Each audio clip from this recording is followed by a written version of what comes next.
म्हटलेत की त्याचे पुरावे आतापर्यंत का नाही दिले? नाही, यामध्ये मी आता एवढंच सांगतो, धर्मवीर मुक्काम पोस्ट ठाणे पार्ट 2 काल पासून परवापासून सुरू झालेला आहे.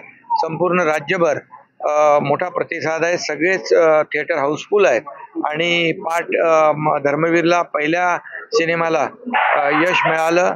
अगदी तो ब्लॉकबस्टर ठरला. असाच हा देखील ब्लॉकबस्टर होईल आणि यशस्वी हा सिनेमा होईल. दिघे साहेबांचं कार्य, दिघे साहेबांचं जे काही विचार आहेत हे पुढे नेणारं, किंबहुना दिघे साहेब काय आहेत हे जगासमोर त्यांची ओळख जी झाली पहिल्या सिनेमात ती अधिक घट्ट करण्यासाठी हा सिनेमा दुसरा पार्ट 2 केलेला आहे. आणि दिघे साहेबांचं कार्य एका सिनेमामध्ये साचेबद्ध होऊ शकत नाही आणि म्हणूनच हा पार्ट 2 केलाय. हा पार्ट 2 जो आहे हा खऱ्या अर्थाने धर्मवीर आनंद दिघे साहेबांची जी काही कार्यपद्धती जी आहे ही कार्यपद्धती जगासमोर आणणारा हा चित्रपट आहे आणि तो हिंदीमध्ये देखील